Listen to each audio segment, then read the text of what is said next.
Glória a Deus. Quem aqui está curtindo a presença do Senhor? Gente, que isso, que ambiente. Fazia um tempo que eu não tinha experimentado uma coisa tão boa no Senhor. Deus é bom demais. Ficou mais fácil agora. Já ficou. Tá tranquilo. Não, tá resolvido as coisas já. Já deu tudo certo já. Não tem mais duelo. Não, não tenho. Não tem mais concorrência, eu tenho certeza. Já não tem nenhuma circunstância mais tentando tomar a sua atenção.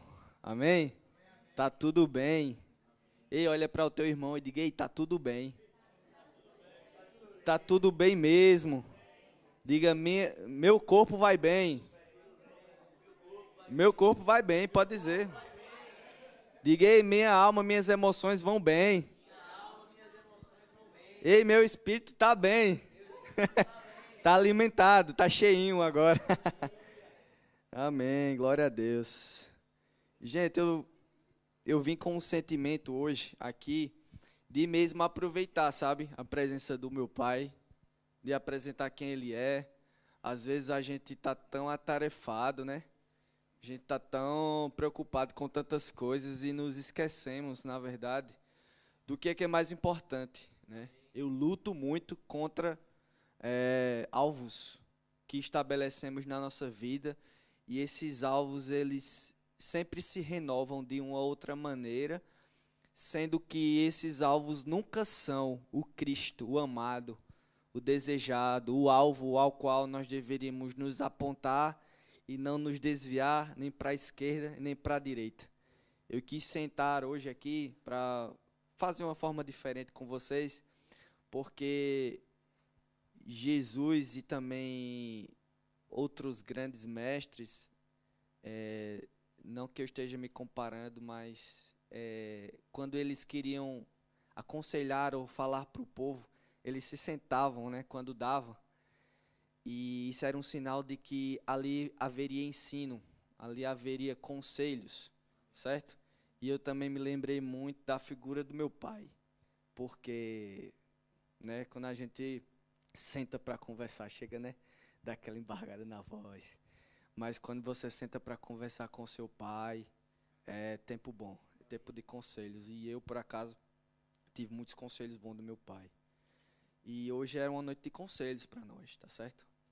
E aqui eu estava pensando, Senhor, mas que você está falando de conselhos, que tipo de conselhos você gostaria de passar? E ele falou comigo, fala os que você gostaria de ouvir ou de ter ouvido antes. E eu comecei a pensar, se eu tivesse no começo da minha juventude, que tipo de conselhos eu gostaria de ter tomado?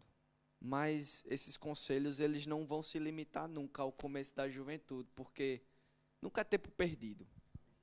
Nunca há esse tipo de pensamento de, se eu tivesse tido a oportunidade de ter essa palavra há um tempo atrás, ou na minha infância, ou na minha adolescência, acho que tudo seria diferente.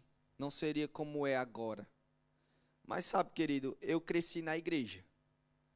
E eu era uma das ministrações mais clássicas que eu ouvia em todas as etapas da minha infância. E cada vez que a gente vai subindo de uma salinha para outra, a gente começava a escutar vir alguém para ministrar e alguém mais velho, né? Normalmente.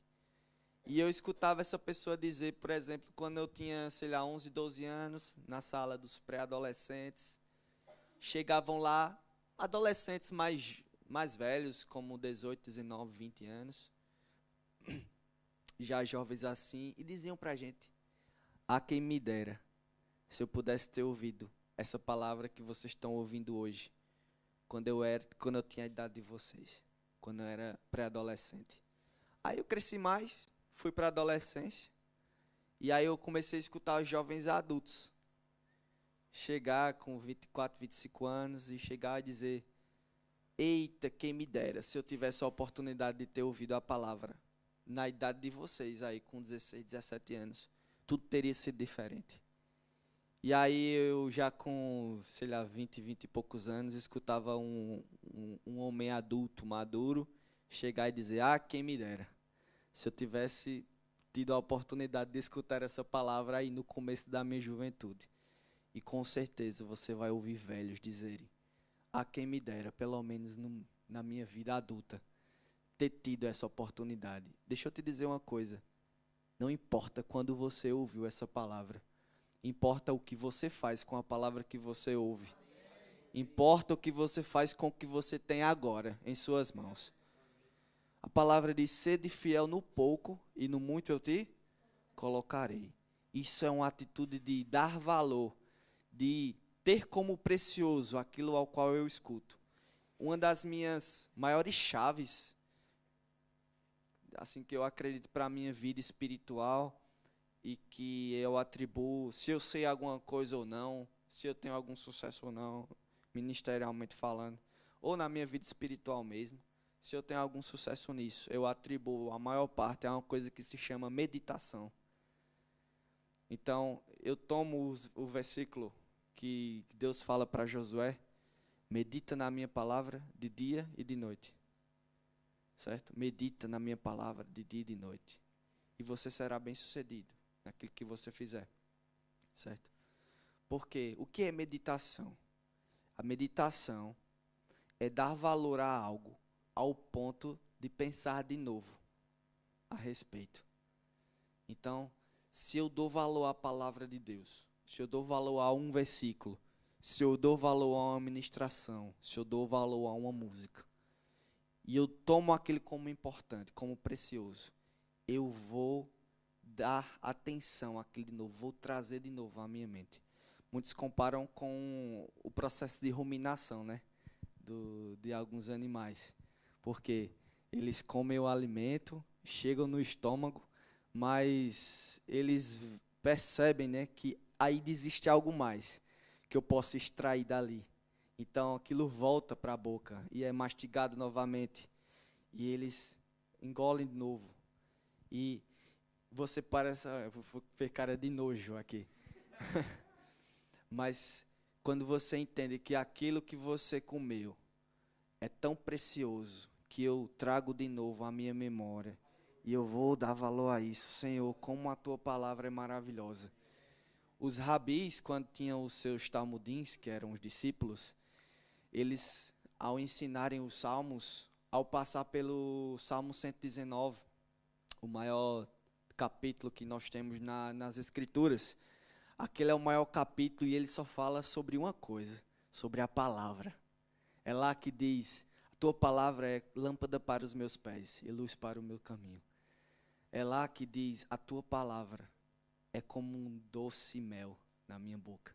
E quando o rabi passava por esse texto nas Escrituras, ele literalmente melava o dedo de mel e passava na boca das crianças. Para enquanto ele falasse, elas tivessem a certeza e a convicção de que essa palavra é tão boa. É melhor do que o mel que está na minha boca, sabe? Então, se você ouve a palavra e toma ela como preciosa ao ponto de considerá-la, isso vai fazer uma coisa na sua vida. Ela vai tornar-se prática na sua vida. E aí nós cumprimos o texto de Tiago que diz, não sejamos só ouvintes negligentes, mas sejamos o quê? Operosos e praticantes daquilo que nós ouvimos. Então está na hora de nós cumprirmos o ciclo completo da palavra, né? Vamos deixar de só se alimentar e depois cuspir aquilo fora, né? E viver a nossa vida, mas vamos começar a fazer o processo completo. A tua palavra entrou pelos meus ouvidos e eu começo a gerar fé, começo a pensar sobre aquilo. E a palavra vai tomar a minha mente. E isso vai acontecer o quê? Eu vou ter a minha mente renovada, como diz Romanos 12:1. Minha mente vai ser transformada pela palavra e eu já não vou considerar tanto as coisas do mundo. Eu vou considerar a palavra. Depois que eu considero a palavra de verdade, ela desce para o meu coração. E ali ela ganha vida. E ali é que ela ganha forma. Porque do coração ela volta. Volta para onde? Para a boca. Porque a boca fala do que o coração está cheio. E quando a boca fala, aí as coisas acontecem. Porque a fé, ela acontece quando nós declaramos a palavra. E aí nós temos um ciclo completo e nós começamos a mudar a nossa realidade através daquilo que falamos. Mas o processo começa como? Ouvindo, se alimentando. Então sejamos bons ouvintes, amém? Aí foi a introdução para o que a gente quer falar hoje, amém? Então, eu listei aqui alguns conselhos que eu gostaria de ter ouvido ou que eu ouvi, né, no começo da minha juventude, e isso teve resultados ou poderiam ter me impulsionado na minha vida, tá bom? Então hoje é uma nova modalidade do culto de jovens que está iniciando, que se chama Provérbios 30 mais, beleza? Porque Provérbios 30 mais, porque 30 mais é o número de capítulos de Provérbios, tá certo? Tem um para cada dia. Ou é 28, enfim. Depois eu vou ver isso. Eu sei que vocês podem ver agora aí para mim, rapidinho. 31, pronto. Então é um para cada dia, exatamente. Não importa o mês, é um para cada dia. É isso mesmo. Obrigado. Então, e outra, só vai poder dar conselho aqui quem já tiver passado por essa idade. É uma regra, certo? Então, pronto, é esse o quadro, beleza? Já fica revelado aí. Primeiro conselho que eu gostaria de ter ouvido, isso aqui vai principalmente para os solteiros. Quem é que está solteiro aí? Oxente, mas... Peraí, gente, calma. Vou mudar a pergunta porque teve gente que ficou um pouco... Quem não é casado? Ah, melhorou. Então, o primeiro conselho que eu daria é: não namore ou não se relacione se você não tem a perspectiva financeira de casar nos próximos 2 ou 3 anos. Aí, já não tem gente novinha demais aqui não, pelo que eu estou vendo. Esse conselho já vem aqui com o trem andando, né? Com o bonde andando, a gente tem que pegar correndo isso aí. Mas o que eu quero dizer com isso? Eu tive alguns relacionamentos e muitos deles não frutificaram, né? Porque muitos deles foram porque simplesmente não havia preparação suficiente, não havia perspectiva. E relacionamentos repetitivos, eles são danosos. Eles geram marcas, fica coisas na sua vida por causa disso. Quem me dera se eu tivesse casado com essa morena, logo de primeira, né? Mas não foi a situação. E acaba que você carrega muitas coisas de outras pessoas que não necessitavam. E já como jovens adultos que somos, temos que ser responsáveis o suficiente para quando nos relacionarmos e nos envolvermos com alguém, nós temos a certeza: olha, eu quero casar com essa pessoa, eu quero construir algo aqui. E uma coisa muito importante: não se constrói uma vida a dois se você não estiver preparado financeiramente. Então está na hora de começar a tomar responsabilidade. Por quê? Se você quer casar e você está gastando todo o seu dinheiro, aproveitando a sua fase de solteirice, que você pode fazer o que quiser, que não tem ninguém para dividir, não tem ninguém que diga, que determine nada na sua vida, nem que você precise tomar decisão em conjunto. Aí você pega o seu dinheiro e é irresponsável. E aí você faz o que quer, e quando chega na hora do vamos ver, que você realmente encontrou alguém precioso, e aí você não está preparado. E isso, para mim, é falta de hombridade, para, no caso dos homens, falta de responsabilidade também para as mulheres. Não isento vocês disso. Vocês estão se furtando quando vocês, hoje, não têm responsabilidade com aquilo que pode acontecer no futuro. Tá bem? E eu não estou falando de grandes festas de casamento, como o Henrique aqui, que gastou milhões na festa de casamento. Foi não, né? Foi um lindo demais, foi uma bênção o casamento deles, tudo provisão de Deus. Sim, existe a provisão de Deus, mas existe também responsabilidade da nossa parte. Amém? Um breve testemunho sobre o meu próprio casamento, e talvez isso sirva para você, não sei, eu vou soltando aqui os conselhos. Estava com muita vontade de casar, não era, Joyce? Mas a gente não estava com muitas condições financeiras. Por quê? Muito da minha falta de conselho, de sabedoria que eu não tive, de ser esperto, de ter recebido esse conselho antes de começar a juntar dinheiro, de ter algo guardado. Então, nunca dava para prosseguir, porque sempre tinha essa barreira impeditiva do dinheiro. Tá vendo como é ruim? Então, poderia ter sido desgaste a menos, mas, enfim, chegou o momento que, tá bom, Não tenho dinheiro e eu vou fazer o quê? Então, foi aí que eu escutei um conselho, né? Na verdade, eu estava numa página do pastor Anderson Silva. Quem conhece o pastor Anderson Silva? Pronto, eu estava no Instagram dele. E uma noiva perguntou para o pastor: olha, pastor, a gente está querendo casar, a gente não sabe como. Meu noivo não está com condições financeiras. E aí? E ele, respondendo a essa pergunta, falou: diga ao noivo que marque a data do casamento e diga para Deus: essa é a tua vontade, se vira. Me ajuda. Então, também te digo isso. Vamos crer na provisão, vamos nos preparar, mas também vamos crer que nós temos um Deus que tem esse desejo sobre nós. E se isso é a vontade dele, nós podemos sim desafiar ao Senhor, sabe? Porque o Senhor diz: provai de mim, diz o Senhor dos Exércitos. Então, se eu cumpro a minha parte, eu posso dizer: Senhor, e aí, a sua agora. Amém? Glória a Deus. Segundo conselho que eu gostaria muito de ter recebido: busque conhecimento bíblico e da palavra de Deus, mas não despreze os outros conhecimentos importantes. Amém? Eu sei que esse parece um conselho fora da realidade, porque, na verdade, a maioria dos crentes não estão nem interessados nem numa coisa nem outra, nem na palavra de Deus muitas vezes, e às vezes estão interessados no oposto, em alguma profissão.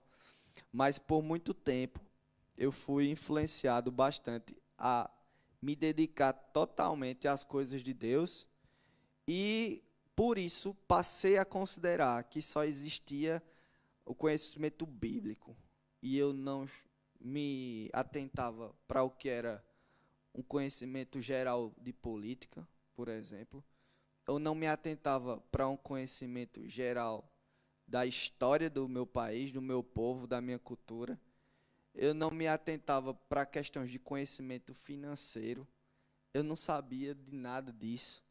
E por causa disso, eu fui crescendo e chegou num ponto da minha vida que eu me vi limitado. Por quê? Chega um ponto que você precisa ir trabalhar, você precisa fazer alguma coisa a respeito da sua vida. E quando eu olhava as vagas de emprego, né, sempre tinha várias ferramentas ou habilidades, requisitos das empresas que eu não fazia ideia, e eu poderia sim ter me preparado. Vamos dar o exemplo mais clássico aqui. Um curso, gente, de idiomas, o inglês, o basicão. Hoje a gente está aqui na Europa, e hoje eu trabalho numa empresa que o pessoal, toda a comunicação é em inglês, e eu sou arranhado, digamos assim, eu me viro bem até, mas eu vejo, meu Deus, como eu sou limitado nisso. E eu tive a minha adolescência e a minha juventude toda e não aproveitei para me preparar, até mesmo para os projetos de Deus para a sua vida. Muita gente quer ser missionário e não aprende o inglês para te dar porta de entrada em qualquer canto que seja, não aprende nada sobre a cultura dos outros países.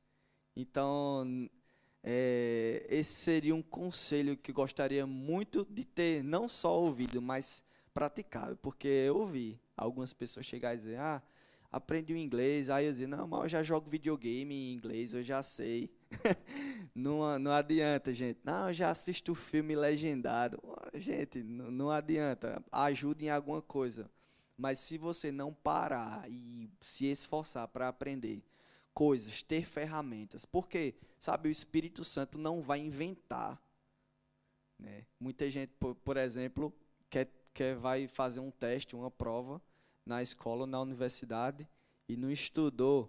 Aí na hora diz: Espírito Santo de Deus, me ajuda, vem com a tua glória, Jesus. Me ajuda agora nessa hora. Mas o Espírito Santo não dá cola.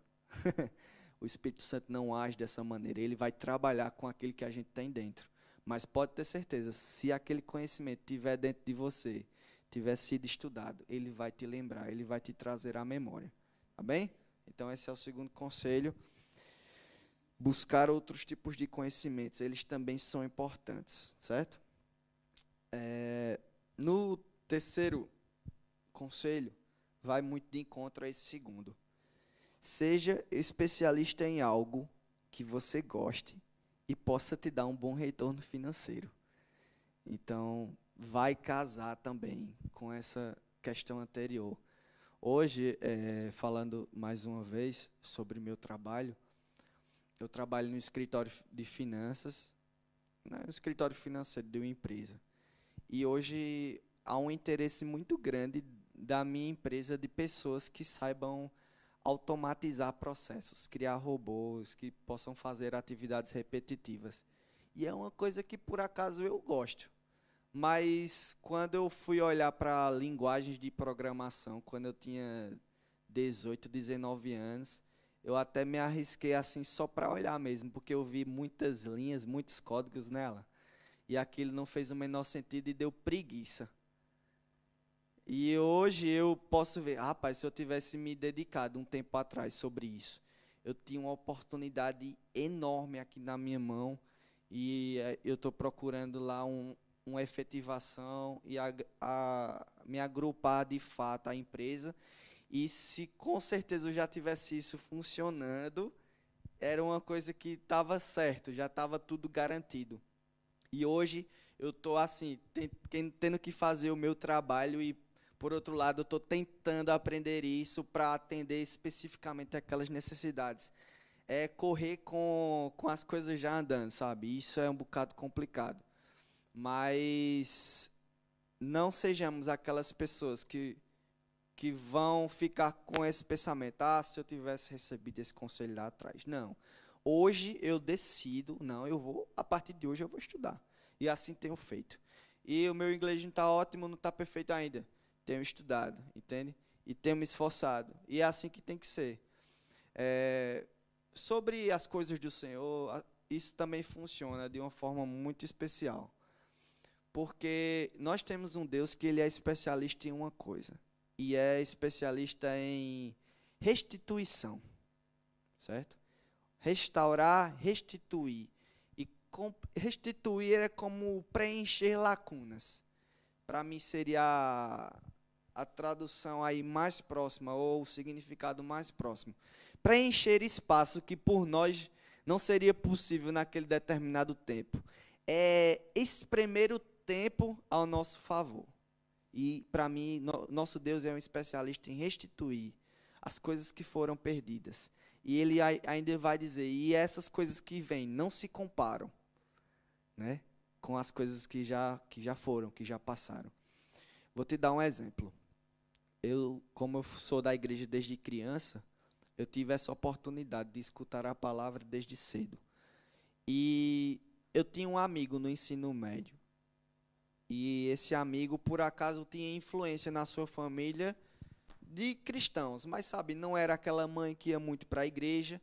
Mas só, ao invés da família dele não ser tipo católica, era uma família com bases no protestantismo, certo? Era basicamente isso. E ele já tinha experimentado ir algumas vezes para a igreja na adolescência, mas nada demais, entende? E ele só foi se converter. A gente passou os 3 anos no ensino médio, e 2 anos depois do ensino médio, esse meu amigo se converteu. E ele ligou para mim. E ele disse, Clefson, olha, Cara, tô indo para a igreja agora, eu não sei de nada lá, eu não conheço ninguém, é para a tua igreja lá, o Verbo da Vida, lá na sede. E eu já não estava mais na sede nesse tempo. Tem como tu ir comigo, tirar umas dúvidas minhas? E eu disse, tem. E nesse dia, num sábado, lembro como hoje, um culto de jovens, fui lá com ele, foi muito bom o culto, e depois ele disse, cara, vamos dormir lá em casa, porque aí tu me ajuda, tem umas coisas, umas perguntas que eu queria fazer. Eu disse, tá bom, tá falando com a pessoa certa, porque eu adoro responder essas coisas. E aí, na verdade, a gente não dormiu, né, naquele dia. Porque ele tinha perguntas sobre a vida, sobre a morte, sobre Deus, sobre o diabo, sobre os dons do Espírito, sobre os ministérios, sobre tudo que existe na face da terra, debaixo da terra. Esse menino tinha dúvida, e ele era uma pergunta em cima da outra. E cada vez que eu respondia uma coisa, aquilo abria um leque de outras perguntas, que ele nem sabia que tinha dúvida, ele começou a perguntar. E aquilo foi de 10 e pouca da noite, quando a gente chegou na casa dele, e eu vi o sol raiar no Brasil, né, 5 horas da manhã, pelo menos na minha terra, 5 horas, 5 e meia, o sol já dá o ar. E foi ali que a gente disse, ei, mãe, vamos dormir um pouquinho só. Eu já estava respondendo só no automático. E o que é que eu quero dizer com isso?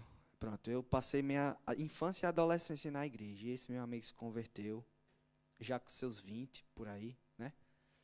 Gente, em 3 anos, em 2, 3 anos, esse menino tava assim, ó, tipo, no mesmo nível espiritual que eu.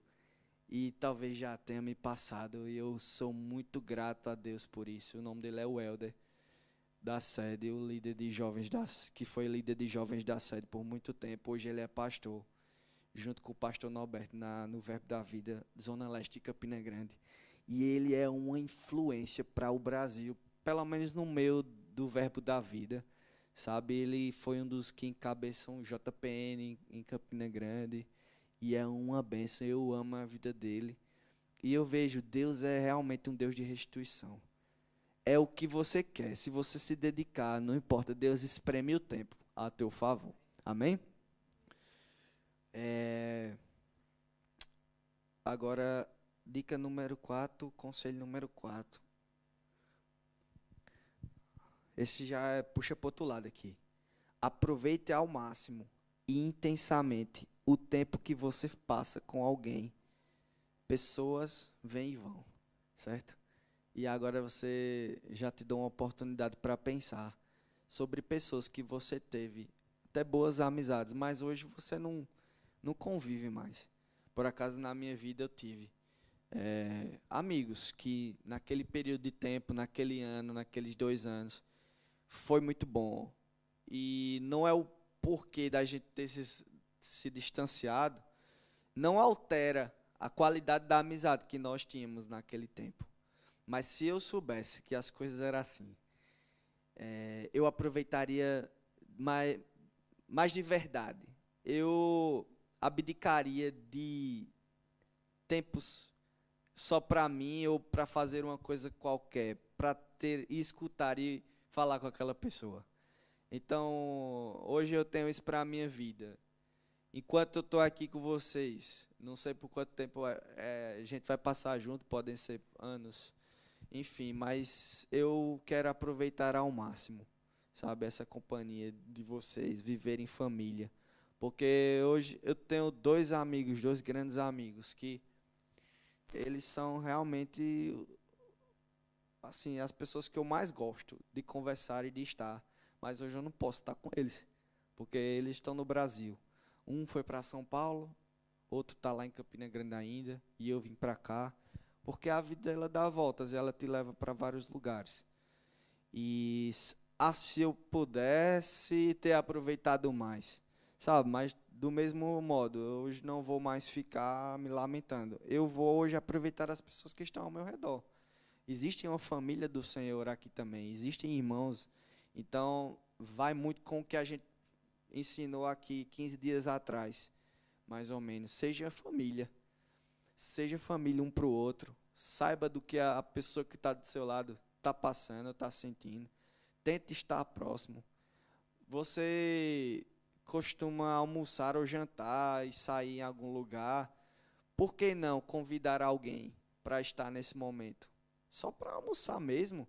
Ah, você tem costume de almoçar ali em tal canto todo dia. Ah, vê outra pessoa que por acaso pode também estar por perto e dizer, ei, vamos almoçar só junto hoje? Meia horinha, 40 minutos, 1 hora é o que eu tenho entre o período do trabalho. Vamos estar junto? Bora? Entende? Essas coisas são importantes e a gente tem que aprender a aproveitar mais as pessoas, tá bom?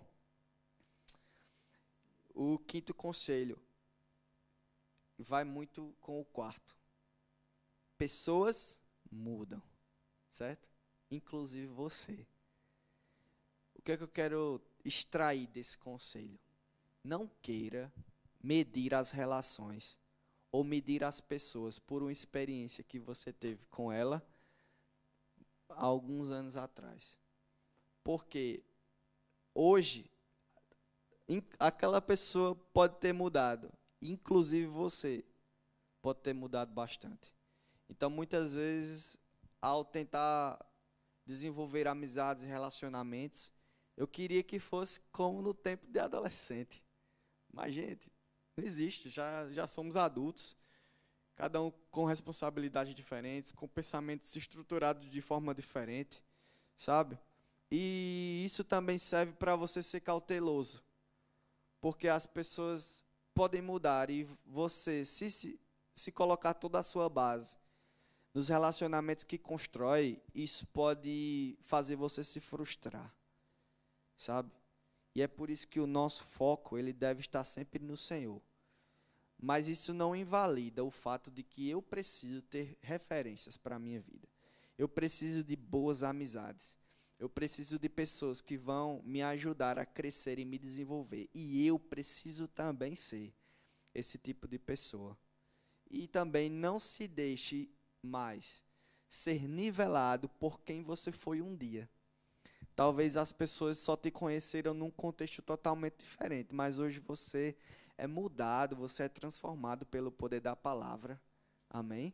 Então, ao se relacionar, principalmente com a nossa família, eles vão normalmente dizer: oxi, tu com essas conversas, eu sei por quem tu é, eu vi tu crescendo, eu te conheço, tua ceninha aí, não me engana não, eu sei que na hora da raiva, na hora da confusão, eu sei quem tu é, eu sei em que tu se transforma. E não deixe que esse tipo de comentário determine, porque você já não é mais o mesmo.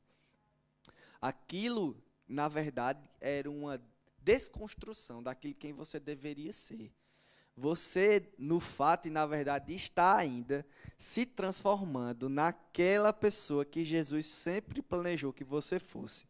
E é por isso que a Bíblia diz que a cada dia nós vamos sendo transformados segundo a imagem do Filho. Ou seja, eu olho para Jesus e eu vou descobrindo de verdade quem eu realmente sou. Acabe com esse papo de eu nasci assim, né, eu vou morrer assim. Acabe com isso de, eu sou assim mesmo.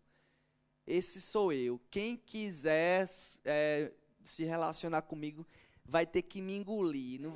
Não vou passar nem manteiga, vai ter que me engolir. Não é? O pessoal fala umas coisas assim. Acabe com isso na sua vida. Ei, você está sendo transformado para ser a versão melhor de você mesmo. Certo? Um dia você foi a versão inicial, hoje você já é o 3.0, o 4.0. Amém? Você não é iPhone não, mas já tem uma versão atualizada de você disponível, tá bom? Você pode se tornar alguém melhor, porque é assim que Deus vê você sendo. Amém? Então você não é daquele jeito. Isso aqui eu não mudo não, isso é meu caráter, isso é meu gênio. Que gênio o quê, filho? Você é filho de Deus. Você foi gerado no Senhor. Existe uma semente dentro de você que é poderosa para germinar e transformar.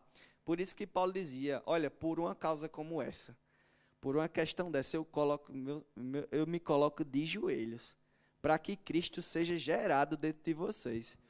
Porque a certeza, Cristo em mim é o quê? Exatamente, eu gosto de quem lê a Bíblia, vocês são maravilhosos. Cristo em mim é o quê? A esperança da glória, amém? Glória a Deus. Pronto, o 6 ainda está aqui. Ainda a gente está nessa esfera de relacionamentos. O sexto conselho: aprenda a desenvolver uma honesta rede de relacionamentos. Aí, Gleves, você vai falar de networking aqui. Não. Gente, não quero falar de forma estruturada, corporativa, com a linguagem corporativa, nem desse pessoal do arrasta pra cima do Instagram. Quer viver uma vida como a minha? Arrasta pra cima, que você vai ter acesso às minhas aulas gratuitas, né? Só um esquema. Não tô com essa linguagem aqui, certo? Empresarial, corporativa, não é o meu objetivo aqui. O meu objetivo é te ensinar que pessoas são importantes. Amém? Tem uma coisa engraçada lá em Campina Grande, é muito forte o São João. Essa festa aqui no Porto, por acaso, também, né? Mas lá é 30 dias de forró, sem parar, certo? E especial 3 dias do mês são, assim, é festa, muita festa, é fogueira em todo canto, é comida. Tem a parte boa, comida de milho, que eu adoro. Mas não vamos por esse ponto, que senão eu perco aqui minha linha de raciocínio. Mas chega, chega esse tempo também para as igrejas, você sabia? E chega essa época e as igrejas tentam de alguma forma competir com essa concorrência que é os 30 dias de São João. Diz que é o mês mais fraco da igreja, porque o pessoal tudo se desvia e retorna para Jesus quando acaba quando acaba a festa, né? E aí começou-se um movimento dentro das igrejas que era para fazer algo legal, assim, algo relativamente. Não quero relativizar as coisas, também não estou dizendo que é certo e errado, mas muitas igrejas faziam uma espécie de festa, um arraial, sei lá, vamos de roupa xadrez, e vamos trazer comida e vamos tocar umas músicas de Deus nesse ritmo, enfim.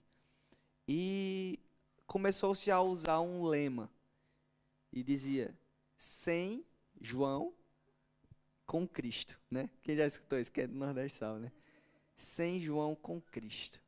E um dia sempre eu fico desconfiado sobre as coisas, sabe? Eu nunca pego um negócio assim de primeira e aceito. Eu fico sempre desconfiado um pouquinho.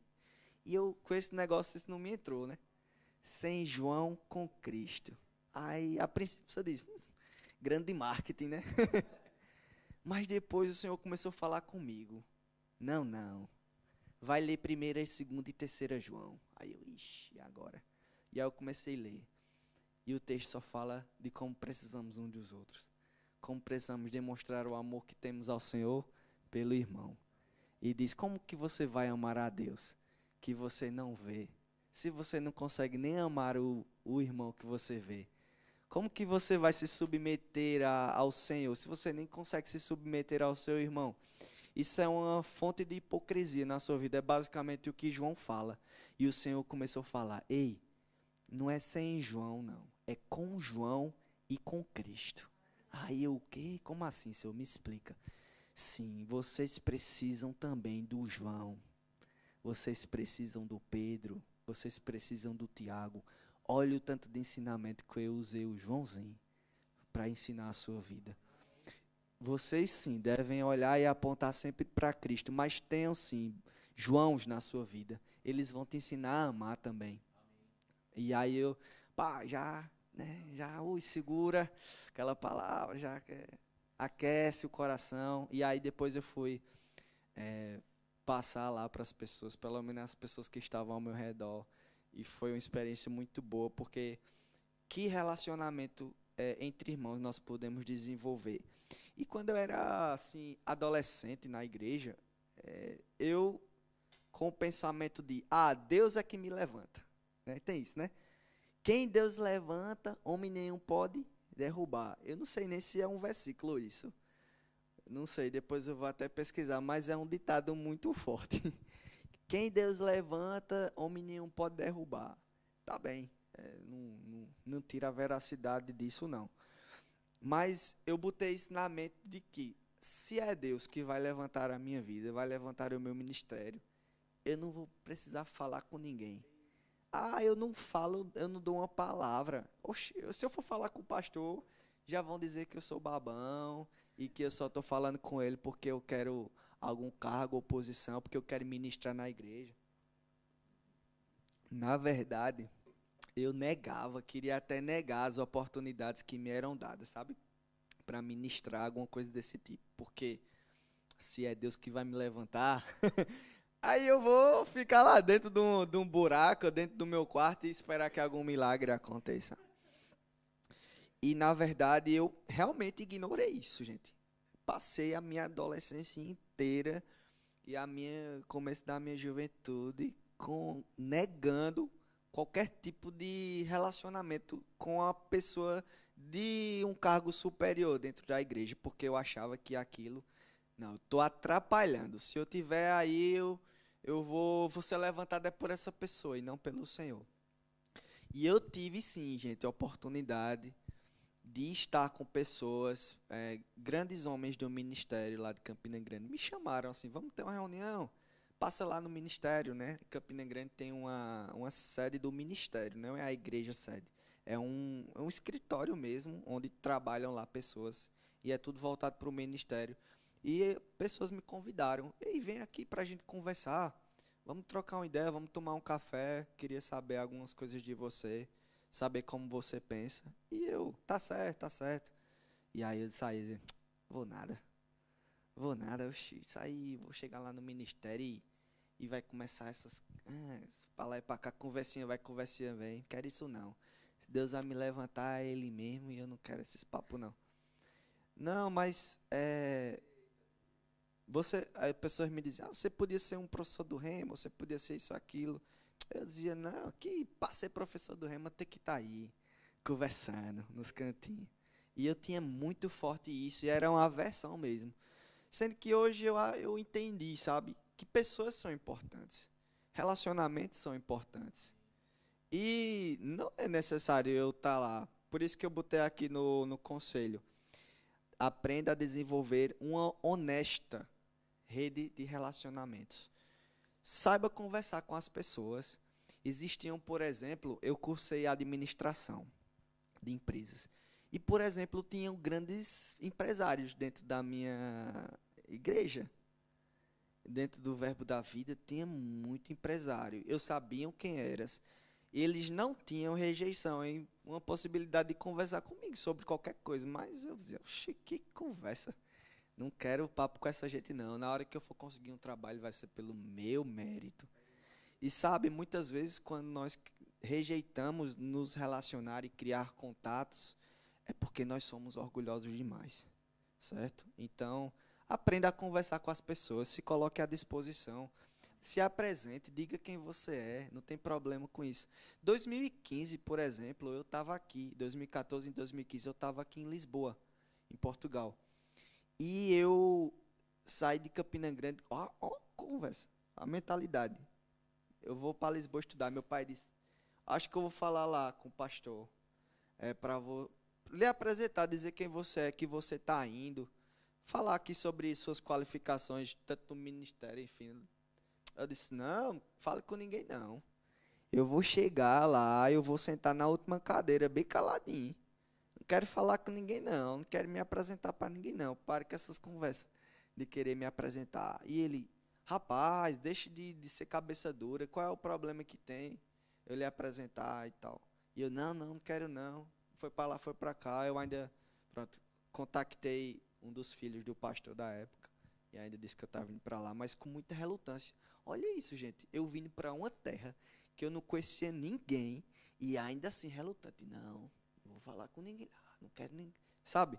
E isso era uma coisa muito forte na minha vida e hoje eu meu quebrantei, sabe?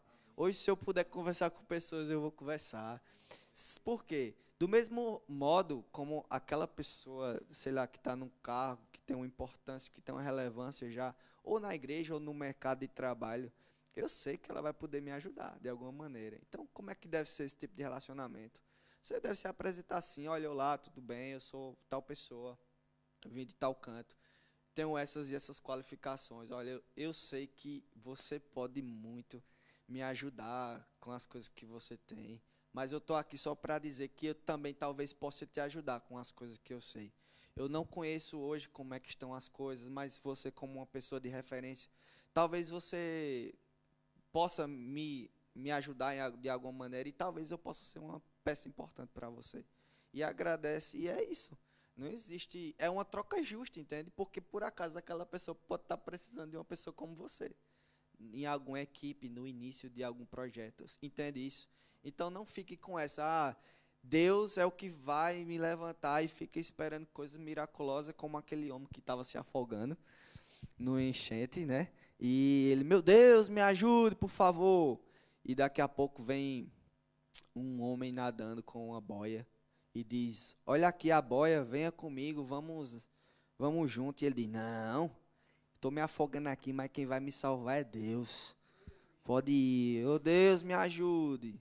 E aí tá certo, vou lá então. Aí daqui a pouco vem um homem num barquinho, naqueles barquinhos pequenos de pescador. Bora, rapaz, suba aqui na barca. Vamos sair dessa enchente, você vai morrer aí. Não, quem vai me salvar é Deus. Daqui a pouco passa uma lancha. E, ei, rapaz, vai ter mais jeito não. Se você não vir agora, você vai morrer aí, a enchente tá ficando cada vez maior e não vai ter jeito. Não, pode ir, quem que vai me salvar é Deus. No final, veio um helicóptero, meu amigo, com a equipe toda dos bombeiros, Henrique, descendo na corda, com uma boia, bora, eu vou lhe ajudar, pega, mas não pega, vai, mas não vai. Ele vou não, que quem vai me tirar daqui é Deus. Resultado, morreu. E aí chegou no céu, né? O resto da história é tudo poética aqui.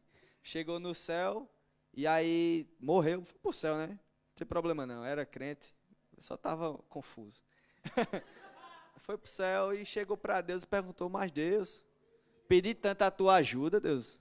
Como é que tu faz um negócio desse comigo, não me salvou, não me ajudou? E Deus disse, rapaz, é fogo mesmo. Deus é nordestino lá, né? Rapaz, é fogo mesmo. Eu mandei um homem com uma boia para te ajudar, tu não quis. Eu mandei um homem com uma canoa te ajudar, tu não quis. Eu mandei uma lancha.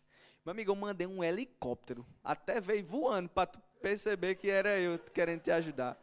E você não quis. E aí, pronto. Fica aí no teu canto agora, vamos embora. É aqui mesmo, teu lugar. E também como a história do escalador, né? O escalador que estava escalando uma montanha cheia de neve e aquilo soltou lá os equipamentos de segurança dele, soltou, destravou. E ele saiu descendo, né? E não conseguia enganchar aquele, né? Como é o nome daquele negócio? Aquele negócio. Aquele ferro lá, não conseguia enganchar de jeito nenhum. E começou no ar a gritar, Deus, me ajude. E travou a corda em alguma coisa, travou e ele ficou suspenso. Um nevoeiro, um nevoeiro, um nevoeiro muito grande. E aquele homem se agarrou àquela corda e começou a dizer, Deus, me ajuda a sair dessa. Me ajuda a sair dessa situação. E uma voz começou a falar com ele mesmo, solte a corda. Solte a corda, filho. E ele, não, pai, manda uma ajuda. Não é esse tipo de ajuda que eu quero. Solte a corda, solte a corda. E ele, não, não, não. Me ajuda, eu não vou soltar a corda. E aí, uma equipe pela manhã encontrou esse homem a 1 metro do chão, segurando a corda intensamente. Morreu congelado, segurando aquela corda intensamente. E às vezes Deus está dizendo, ei, faz o que eu estou mandando. E você insistindo em fazer aquela mesma coisa. Eu não sei porque eu cheguei nisso. Mas, enfim. Deixa eu ver se dá tempo aqui para mais alguma. Tá, 8 eu já falei, junto com um 6, que era. A 8 é, não rejeite desafios e encare situações que confrontam a sua capacidade. Você já escutou isso? Não se rejeita as oportunidades que Deus te dá, né? E normalmente se fala isso a respeito de fazer uma oração em público e uma oportunidade de você ministrar numa casa, ministrar na igreja, ministrar não sei aonde, dar uma palavra e as pessoas dizem, ei, não rejeita as oportunidades. E sabe que não é sobre isso necessariamente, mas também envolve isso. Nós devemos sim nos colocar em situações que nós vamos ser confrontados, porque isso vai criar uma estrutura em nós.